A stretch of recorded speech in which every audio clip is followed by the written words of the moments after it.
역대하 9장 13절로 31절 말씀. 제가 가진 성경으로는 구약성경 668페이지에 있습니다.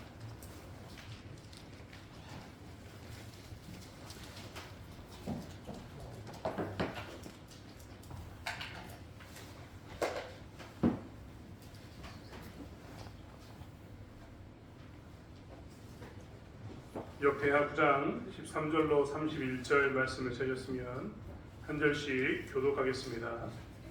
솔로몬의 세입금의 무게가 금 666달란트요 그의 도무역상과 백성들이 가져온 것이고 아라비아 왕들과 그 나라 왕들도 영광을 솔로몬에게 가져온지라. 솔로몬 왕이 쳐서 느린 금으로 큰 방패 200개를 만들었으니 방패 하나에 든 금이 600세겔이며 또 쳐서 느린 금으로 작은 방패 300개를 만들었으니 방패 하나에 든 금이 600세겔이라. 왕이 그를 레바논 나무 뒤에 두었더라.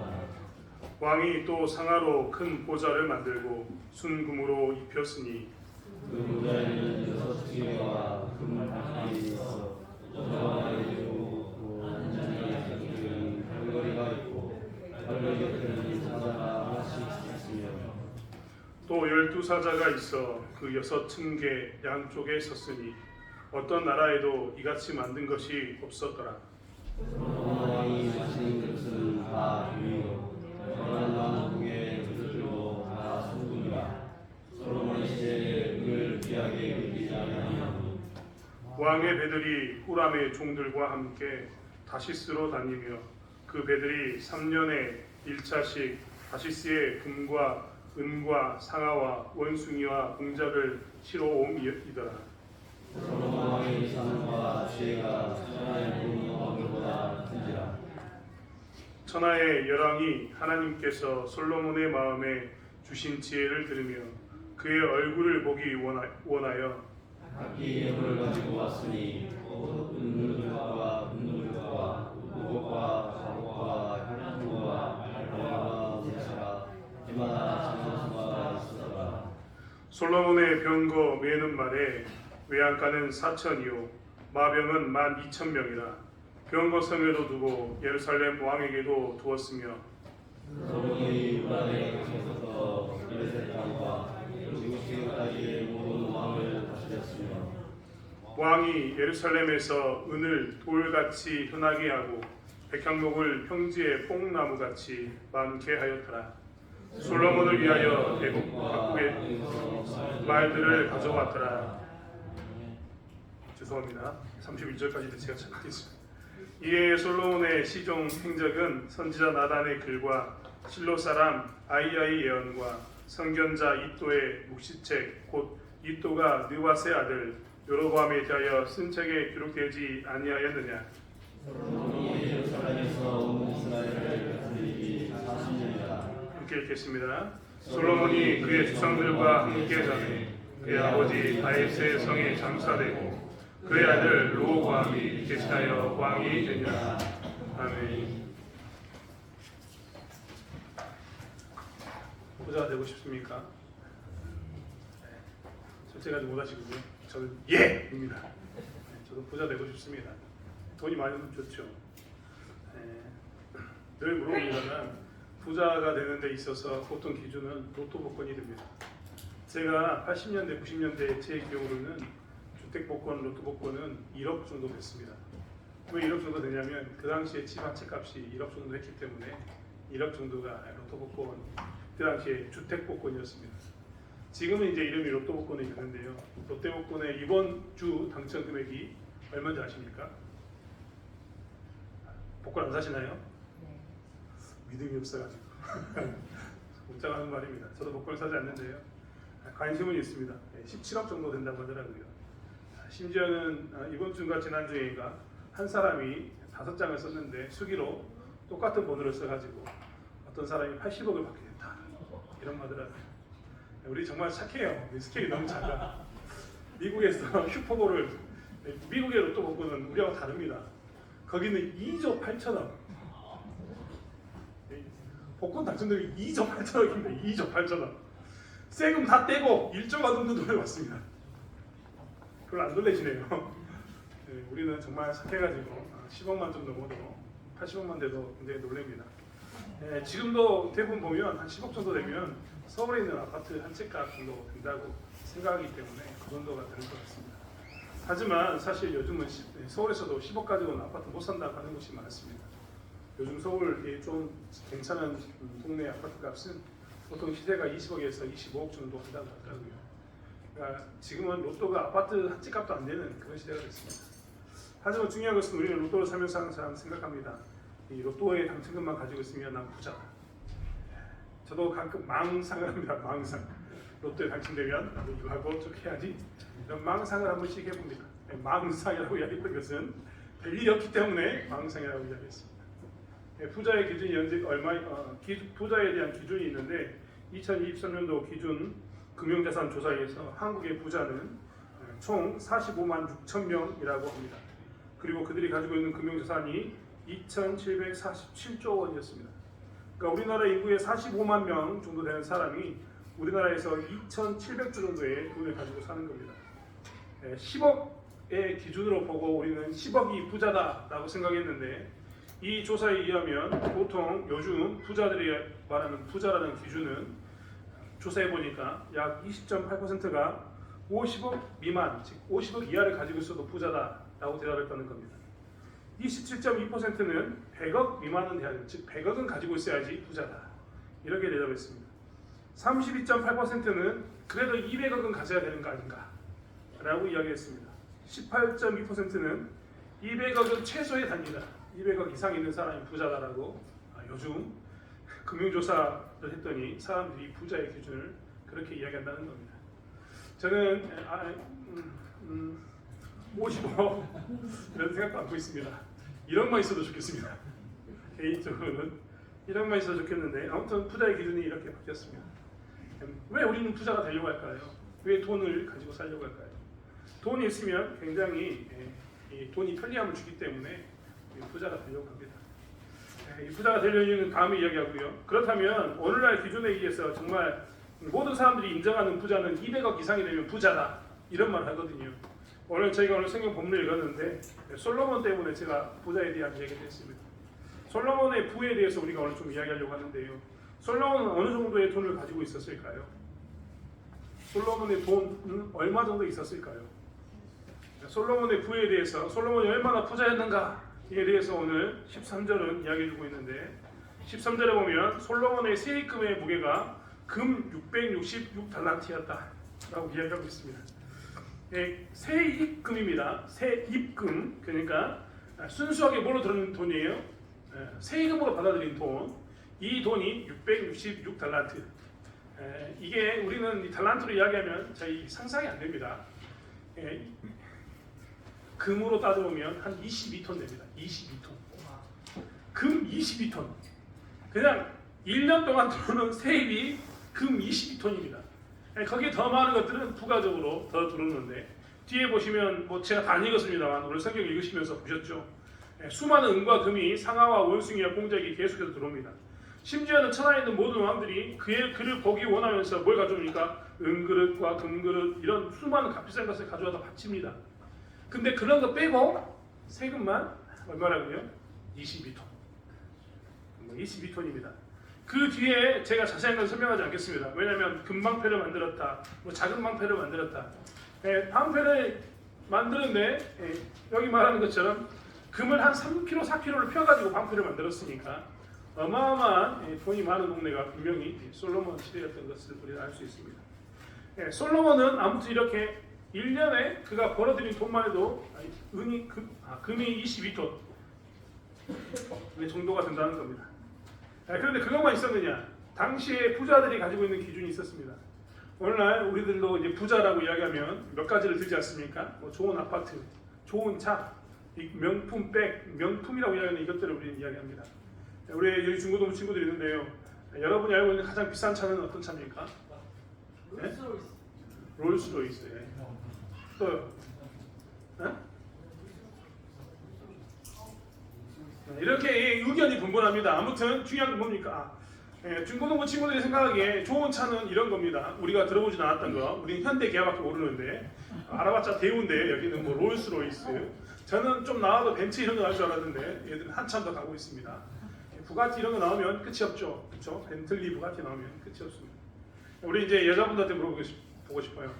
오늘 제일 비싼 이 백, 명품 백은 뭐가 제일 좋습니까? 저도 샤넬은 들어봤습니다. 샤넬이 등급 명품의 등급 중에 제일 꼭대기가 샤넬인가요?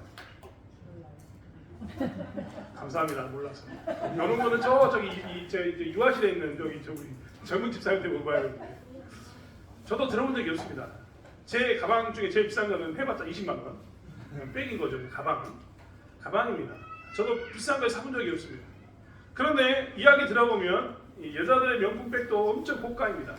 그래서 요즘 젊은 친구들도 돈은 없어도 명품이 지갑 하나 좀 있어야 되고 돈은 없어도 명품 백은 하나 있어야 된다라고 이야기할 만큼 명품에 대해서 이야기합니다. 이게 뭡니까? 부의 상징인 거죠. 우리는 이렇게 좋은 집, 좋은 차, 명품 백 이런 걸로 부의 상징을 이야기하는데요. 솔로몬이 있을 때 부의 상징은 3가지 정도 있었습니다. 오늘 성경에 나와 있습니다. 솔로몬 시대의 부의 상징은 첫 번째가 뭐였냐면 금이었습니다. 금이 얼마나 많은가? 내가 이 금이 얼마나 많은가가 상징이었어요. 오직했으면 솔로몬은 자기의 하나님의 성전에도 그리고 궁궐에도 금으로 금박을 입혔을 만큼 금이 많았습니다. 소위 말하면 가는 곳곳마다 집에다가 금붙이를 갖다 놓는 이게 뭡니까? 나는 부자야. 이게 상징이었던 거죠. 이것만 있는 게 아니라 또 다른 솔로몬 시대의 부의 상징이 뭐였냐면 상아였습니다. 상아, 코끼리의 뿔, 이 상아는 지금도 비싼 거지만 수입이 지금 수출이 금지되어 있는 거지만 솔로몬 시대에도 이게 굉장히 부의 상징이었습니다. 보통 이런 거 영화 보면 어떻게 하던가요? 상아 코끼리 뿔 긴 거 어떻게 하던가요? 이렇게 받침대 만들어가지고 이렇게 받쳐놓습니다. 집에 딱 들어오는 데다가. 왜요? 우리 집 코끼리 상아 있다? 이런 거죠. 근데 오늘 솔로몬은 뭐라고 얘기하냐면 그 상아를 가지고 뭘 만들었다고요? 오늘 상아를 가지고 그는 왕과 자기의 의자를 만들었습니다. 그러니까 이거는 말할 필요도 없습니다. 그 당시에 부의 상징이었던 상아가 솔로몬의 이 성전에 넘쳐났던 겁니다. 그것만 있는 게 아니라 그 당시에 부의 상징 중에 하나는 우리가 자동차 이야기했는데 자동차처럼 말이었습니다. 솔로몬이 얼마나 많은 말이 있었느냐? 말은 25절에 보면 외양간은 4천이요. 병거에 매는 말의 외양간이 4천입니다. 그러니까 말이 4천인 게 아니라 외양간은 4천이에요. 외양간이 4천. 안 놀라시는데 집도 하나, 우리 살 집도 하나 없는데 얘는 외양간이 4천 개였어요. 정말 오늘 저를 비하는 것 같은데 그만큼 돈이 많았던 겁니다. 그리고 그것을 관리하는 사람이 얼마 있었습니까? 마병이 12,000명이 있었습니다. 근데 이것을 어디에 뒀다고요? 병거성에도 두고 예루살렘 성에도 뒀습니다. 그러니까 솔로몬은 말만을 키우는 성이 따로 있었어요. 그리고 자기 왕국이 따로 있었습니다. 근데 거기에다가 이것만 있었느냐? 20절에 보십시오. 레바논 나무 궁의 그릇들도 라고 얘기합니다. 여기는 여름 별장이 또 따로 있습니다. 레바논 나무 궁이라는 궁이 또 하나 있어요. 그러니까 솔로몬은 궁궐도 많고 말도 많고 상아도 많고 금도 많고 엄청나게 부자입니다. 200억 이상 정도의 부자. 우리가 생각할 수 없는 양의 엄청나게 부자가 솔로몬이었습니다. 그것만 있습니까? 오늘 성경 보십시오. 21절에 보면 왕의 배들이 호람의 종들과 함께 다시스로 다니며 그 배들이 3년에 1차씩 다시스의 금과 은과 상아와 원숭이와 공작을 실어옵니다라. 여기서 다시스라는 말은 다시스가 스페인에 있는 일부분이기도 하고 어떤 학자는 인도의 일부분이라고 이야기하는데 중요한 것은 어떤 멀리 있는 지역에 갔는데 땅끝이라고 이야기했던 그 지역에 갔는데 그 지역까지 가서 3년에 한 번씩 배가 이렇게 무역을 갔다가 3년에 한 번씩 온다는 겁니다. 그러니까 배를 띄워 보내가지고 3년 동안 1년 반 동안 보내가지고 1년 반에 돌아오는 그런 무역업을 하고 있었는데 그 무역업으로도 엄청나게 많은 금과 은을 쓸어오는 그런 부자였습니다. 1년 수입도 많을 뿐만 아니라 3년에 한 번씩 뭉태기의 돈이 들어오는 이런 아주 소위 요즘 말로 얘기하면 수익성이 좋은 구조의 어떤 그런 부자의 상징이었습니다. 오늘 그렇다면 우리는 생각해 봐야 됩니다. 우리가 역대기를 볼 때 이야기하지 않았습니까? 역대기는 부자들이 있는 동네에 더 큰 부자가 되는 법을 설명하는 책이 절대 아닙니다. 역대기는 말씀드렸던 것처럼 이스라엘이 완전히 무너지고 성전과 성벽도 무너져가지고 아무것도 남지 않는 상태에서 긴 시간을 보내다가 70년을 보내다가 하나님께서 바벨론에 있는 남은 자들을 불러다 가지고 이스라엘 땅에 불러오시고 난 이후에 주신 말씀이 역대기다라고 말씀을 드렸습니다. 이들의 눈에는 지금 뭐가 없다고요? 흙벌판인 겁니다. 아무것도 없습니다. 그렇다면 우리는 궁금하지 않습니까? 도대체 하나님은 왜 아무것도 없는 이들에게 솔로몬의 이야기를 했을까요? 솔로몬의 이야기 다른 것 해도 좋은데 솔로몬의 부자에 대해서 아주 길게 설명하고 있습니다. 길게. 돈 없는 사람에게 이 부자에 대한 이야기, 특별히 나와 전혀 상관없는 것처럼 보이는 엄청나게 큰 부자의 이야기를 하면 그건 우리에게 있어서 희망으로 들립니까? 아니면 희망 고문으로 들립니까? 우리는 그것에 진짜 이런 부자들의 이야기를 들으면 나 아무것도 없는데 그런 부자들의 이야기를 들으면 아 나도 그렇게 돈을 벌어야겠다 이런 생각이 드는 게 아니라 아이고 그 사람은 좋겠다 이렇게 끝납니다. 그러면서 나 어떻게 합니까? 나는 뭐 하고 있지? 이러면서 나를 뭐 어떻게 해요? 학대합니다. 왜요?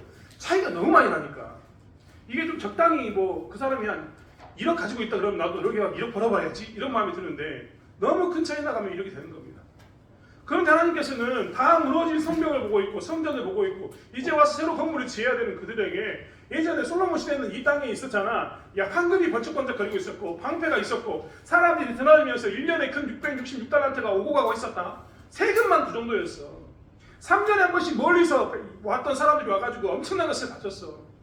주변에 있는 왕들이 맨날 솔로몬 보려고 은금 이렇게 쌓아가지고 와가지고 막 보고 있었어. 줄 서 있었어. 이런 얘기 하는 겁니다. 뭐 때문에 이런 이야기를 했을까요? 이스라엘 백성들에게 희망 고민 삼아서 이런 이야기를 했을까요? 야, 옛날에 니들 이랬는데 지금 잘 돼 안 봤다 그냥 니들 망해가지고 잘한다 이런 말 하고 싶어서 하나님께서 이 이야기를 하셨겠습니까?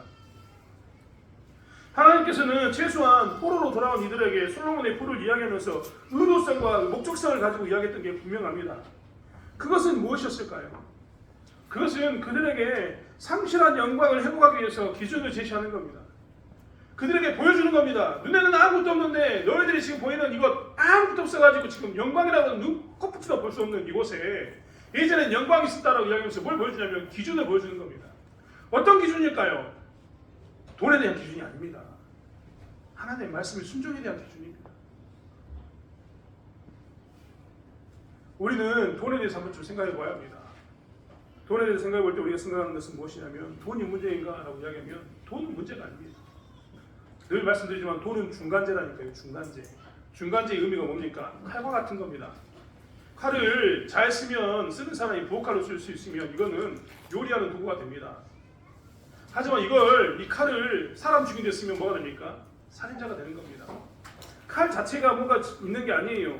이걸 휘두른 사람이 문제인 거죠. 돈이 문제입니까? 돈은 그저 중간재일 뿐입니다. 돈을 누가 어떻게 쓰는가가 중요한 거예요. 하지만 우리가 돈에 대해서 부정적으로 생각하는 이유는 뭡니까? 돈이 자꾸만 사람을 좋은 방향으로 이끌고 가는 게 아니라 돈이 자꾸만 사람을 어떻게 합니까? 나쁜 방향으로 계속 데리고 간단 말이에요. 돈의 위력 앞에서 돈의 힘 앞에서 사람이 다 어디로 간다고요? 돈에 휩쓸려 가버립니다. 내가 돈의 주체자로서 돈을 사용하는 사람이야 이렇게 쓰는 게 아니라 돈에 휩쓸려 가지고 돈을 쫓아가면서 돈을 벌기 위해서 안간힘을 쓰면서 돈 하면서 쫓아갑니다. 사람이 돈에 끌려가는 그런 삶을 살게 된다는 거예요. 그래서 우리가 돈에 대해서 부정적으로 생각하게 됩니다. 이스라엘에게도 있어서도 돈의 문제는 필수적인 겁니다. 반드시 필요한 거예요. 돈이 필요하니까 하나님께서 이스라엘 백성들에게 돈에 대한 이야기합니다. 여러분 한번 생각해 보세요. 지금 아무것도 없습니다. 돌아왔는데 진짜 성벽 위에 돌아도 안 남아 있어요. 이 성벽 지으려면 성전 지으려면 돈 필요합니까? 안 필요합니까? 필요하죠. 토목공사를 하는데 이런 엄청난 공사를 하는데 돈이 필요하지 않을 수가 없습니다. 사람 돌 쌓기 하기 위해서 사람을 부리고 먹고 입히게 하는 돈이 얼마나 많이 들겠습니까? 막대한 돈이 들 게 분명합니다. 돈이 있어야지 건설도 하고 나라를 세우는 토대들을 세울 수 있기 때문에 돈은 정말 그들에게도 중요한 겁니다. 여러분 그렇지 않습니까? 돈이 안 중요하면 오늘날 수많은 나라들이 돈 하겠습니까? 모든 나라를 세울 때는 돈이 반드시 필요합니다. 하지만 오늘 이스라엘 백성들에게 하는 이야기는 너희들도 이제 나라를 지어가려면 돈이 필요하니까 돈을 벌어라 이야기하는 게 아닙니다. 솔로몬의 그 영광을 보여주면서 야 솔로몬 시대에 돈 이렇게 많았어 너희들도 그만큼은 벌어라 이야기가 절대 아니라는 거예요. 오늘 하는 건 뭡니까? 이스라엘 백성들이 하는 것은 이야기하고 있는 겁니다. 너희들의 성전을 재건할 때 무엇을 제일 먼저 둬야 되냐면 당장 돈이 필요한 것처럼 보이고 돈이 예전처럼 있어야지만 우리가 영광을 회복할 수 있을 것처럼 보이지만 너희들에겐 돈이 필요한 게 아니라 뭐가 필요하냐면 하나님께 순종하는 게 필요하다는 것을 이야기하고 있는 겁니다. 이스라엘은 어떻게 세워지는가? 이스라엘은 어떻게 만들어지는가에 대해서 하나님께서는 돈 위에 세워지는 이스라엘이 아니라 말씀 위에 세워지는 이스라엘을 이야기하고 있는 거예요. 솔로몬의 시대 때, 다윗의 시대 때 무슨 능력이 있어가지고 그들이 갑자기 부자가 됐겠습니까? 다윗은요, 도망자, 소위 말하면 독립운동을 했든 어쨌든 간에 망명자의 신분으로 살았습니다. 그가 망명자의 신분으로 살다가 하나님 말씀에 순종한 것 때문에, 하나님 말씀도 살려고 안간 쓴 것 때문에 어떻게 했습니까? 처음 유다의 왕이 되고 그 다음에 온 이스라엘의 왕이 됐습니다. 그가 하나님 말씀대로 순종하면서 안간힘을 썼기 때문에 하나님께서 전쟁을 이기게 하시고 그를 부하게 만드셨습니다. 하나님 나라를 회복한 겁니다. 솔로몬은요, 여러분 솔로몬이 왕이 됐을 때 나이가 몇 살인지 아십니까? 우리 중고등부 친구들 솔로몬이 왕이 됐을 때 나이가 몇 살일 것 같아요? 대강? 에? 몇 살이라고요, 대가? 한 40살 돼야지 왕이 될 것처럼 느껴지잖아요. 왜? 그 정도 지식은 갖춰야지 왕으로서 나라를 다스리죠. 솔로몬이요, 근데요, 20살 미만이었습니다. 솔로몬은 아무리 나이를 많이 잡아도 19살 그 이하의 왕이 됐습니다. 솔로몬이 무슨 능력이 있겠어요? 그 형들이 더 잘났지. 그 형들이 더 잘 나갔죠. 그런데 하나님께서는 그 능력 있는 형들, 더 잘 나가는 형들, 나이 많은 형들을 쓴 게 아니라 솔로몬을 쓰셨습니다. 그 솔로몬이 그럼 뭐 때문에 그렇게 하나님께서 이 솔로몬을 부귀 영화를 누리게 하셨겠습니까? 그가 1,000번째를 드리면서 뭘 했습니까? 하나님께 그의 마음을 드렸습니다. 나에게 듣는 귀를 달라고 기도하면서, 듣는 귀, 지혜를 달라고 기도하면서 그가 하나님께 이야기하면서 살았습니다. 하나님께 마음을 줬을 때 어떻게 했다고요? 그의 나라가 세워지는 것을 솔로몬과 다윗은 경험했던 겁니다. 이스라엘 백성들에게도 동일하게 이야기하고 있습니다. 돌아와서 무너진 성벽을 세울 때 너희들이 붙들어야 할 것은 뭐라고요? 돈에 의해 세워진 왕국이 아니라 하나님 말씀에 순종해 세워진 왕국을 너희들이 세워야 된다는 것을 이야기하고 있는 겁니다. 이것은 솔로몬과 다윗에게만 한 이야기가 절대 아닙니다. 오늘도 말씀을 보았지만, 오늘도 새벽에 말씀 보았군요. 아무튼 말씀을 보았는데 이 말씀을 읽다 보면 항상 강조하는 건 뭡니까? 너희들이 선택해라라는 이야기를 늘 하나님은 이야기하십니다. 신명기 27장과 28장에 보면요, 이스라엘 백성들이 가나안 땅에 들어가서 어떻게 살 것인가에 대해서 하나님께서 이야기하시는데, 하나님께서는 에발산과 그리심산이라고 산 두 개를 보여주시면서 이스라엘 백성들을 그 가운데 딱 앉혀놓고 난 다음에 이야기합니다. 너 이쪽에 살래, 이쪽에 살래. 가나안 땅에 들어가면 말씀에 순종하는 삶, 불순종하는 삶을 살게 되는데, 너희들이 어떤 삶을 사는가에 따라서 너희들의 인생의 결과가, 그 땅에서의 결과가 달라질 것이다라고 하나님께서는 말씀하십니다. 그게 에발산과 그리심산의 이야기입니다. 제가 신명기 28장 한번 읽어드릴까요? 신명기 28장 1절과 2절 말씀을 제가 읽어드릴게요. 내가 내 하나님 여호와의 말씀을 삼가 듣고 내가 오늘 내게 명령하는 그의 모든 명령을 지켜 행하면 내 하나님 여호와께서 너를 세계 모든 민족 위에 뛰어나게 하실 것이다. 내가 내 하나님 여호와의 말씀을 청종하면 이 모든 복이 내게 임하며 내게 이르리니 성읍에서도 복을 받고 들에서도 복을 받을 것이며 내 몸의 자녀와 내 토지의 소산과 내 짐승의 새끼와 소와 양의 새끼가 복을 받을 것이며 내 광주리와 떡 반죽 그릇이 복을 받을 것이며 내가 들어와도 복을 받고 나가도 복을 받을 것이라 라고 이야기합니다. 이스라엘 백성들은요, 지금 하나님 성전을 세우면서 솔로몬의 영광을 하나님께서 보여주시면서 뭘 이야기하냐면, 너희들이 돈으로 세우는 왕국과 너희들이 하나님 말씀으로 세우는 왕국 두 개 가운데서 지금 갈등하고 있는데, 너희들이 이 말씀을, 솔로몬의 영광을 보면서 너희들이 뭘 기억해야 되냐면, 말씀으로 세우는 나라, 말씀으로 세워지는 나라, 말씀의 토대 위에 세워지는 나라를 네가 세워야지만 오늘 신명기 18장에서 이야기했던 것처럼 이 복을 누리게 될 것이다. 나라가 다시 솔로몬처럼 영화로울 것이다라는 것을 설명해 주고 있는 겁니다. 그냥 이스라엘 백성들에게 분노의 혹은 희망 고문의 어떤 모습으로 솔로몬의 시대를 보여주는 게 아니라 말씀을 토대로 세운 나라도 충분히 그렇게 세워질 수 있음을 이야기하고 있습니다.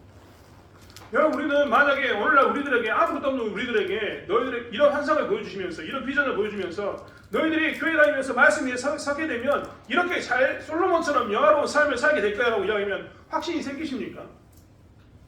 여러분 한번 생각해 보세요. 제가 오늘 여기서 이 말씀을 선포했는데요. 아 그래, 내가 돈 버는 거 말고 하나님 말씀에 대해서 집중하면서 말씀에 내 삶을 세우면 내가 부자가 되겠지, 솔로몬처럼 영화롭게 되겠지 라는 마음이 드십니까? 대부분 사람들은요 이럴 때마다 갈등하게 됩니다. 왜 갈등하면 확신이 안 되거든요. 확신이. 교회 나와서 목사가 이야기할 때는, 성경이 이야기할 때는 그래 그럴 수 있겠다, 하나님 말씀으로 내 집을 세우고 내 인생을 세우면 부자가 되겠다, 하나님께서 영광을 주시겠다, 이런 마음이 들기는 해요. 그런데 되돌아서 세상을 바라보면 어떻게 됩니까? 세상은 하나님 말씀대로 살면 절대 부자가 되지 못할 것처럼 살고 있거든요. 세상이 얼마나 영악합니까? 그들이 돈을 가지고 있으면서 그 돈을 가지고 얼마나 재산을 많이 불려갑니까? 사람들이 하는 거 보세요. 그들이 부자가 되려면 제일 먼저 뭐라 하라고 이야기하냐면 종잣돈을 모아라, 종잣돈을. 여러분 종잣돈을 모아가지고 부자가 되는 게 더 빠른 겁니까? 말씀대로 살면서 부자가 되는 게 더 빠른 것처럼 보입니까? 목사가 이런 말 하면 참 은혜가 떨어지는데요. 제가 생각해도 종잣돈을 모아가지고 돈 가지고 이렇게 돈을 막 불리면 훨씬 그 사람이 더 빨리 부자 될 것처럼 보입니다. 그리고 그 사람이 훨씬 더 재밌고 행복하게 살 것처럼 보입니다. 사람들이 그렇게 돈이 많으면 많을수록 울어보는 그런 게 있지 않습니까? 여러분 아까도 명품 이야기했지만 내가 나가면서 가방 그냥 평범한 거 20만 원짜리 들고 나가면 그래 쳐다보지도 않던 사람이 갑자기 2천만 원짜리 1억짜리 가방 들고 나가면 어떻게 합니까? 오, 입 벌려지는 거 아닙니까? 차도 내가 우리 집 스타일에서 사고 가면요 아무도 날 쳐다보지 않습니다. 근데 제가 만약에 이야기했던 것처럼 우리 롤스로이스 이따만 차 타고 나간다고 생각해 보십시오. 사람들이 다 내가 지나고 오 우리 쳐다볼 겁니다. 우리의 마음도 다 그런 마음이 있는 거 아닙니까? 사람들은 부자가 되면 이렇게 쳐다본다니까요. 우러러보면서 와 멋있다라고 이야기합니다. 부럽다라고 이야기하는 거예요. 그런데 말씀대로 살면은요 종잣돈을 모아서 하는 것보다 더 빨리 우리가 우리 부자의 반열에 올라갈 수 있을까요? 영광스러운 솔로몬처럼 이런 삶을 살 수 있을까요? 우리는 확신이 안 생깁니다. 사실 그때마다 갈등합니다. 왜요? 세상 방식이 훨씬 더 빠를 것처럼 보이니까. 그런 그들에게 하나님께서 이야기하고 있는 겁니다. 확신 가운데 가라. 돈으로 세우는 나라가 아니라 하나님 말씀으로 세우는 나라, 이 나라를 보면서 확신 가운데 서라고 이야기하는 겁니다.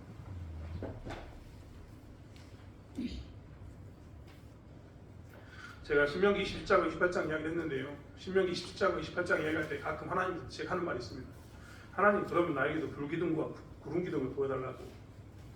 여러분 생각해 보세요. 신명기 27장, 28장 이 말씀을 들었던 사람들은요. 민수기사를 이미 지나고 있었거든요. 민수기사가 언제입니까? 광야에서 뱅뱅뱅이 돌 때예요. 광야에서 뱅뱅뱅이 돌 때가 민수기사 아닙니까?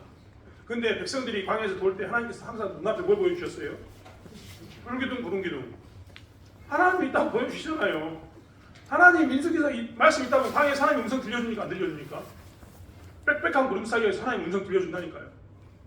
음식 떨어졌어요. 광야에 음식이 없어요. 하나님께서 고기 보내줍니까? 안 보내줍니까? 야 반석 쳐라 했는데 반석 쳤더니 물이 팍 쏟아졌어요. 이러면 확신이 들까요? 안 들까요? 이런 거 계속 보고 살았는데 불기둥과 구름기둥 가면 좋은데? 물 떨어졌는데 반석 치면 물 나오는데 이런 거 계속 경험하고 살면요 내 마음에도 확신이 생길 것 같아요. 아 그래? 가나안 땅에 들어가서도 나도 계속해서 이렇게 살아야지 이런 마음이 들 것 같아요. 정말 저도 그래요.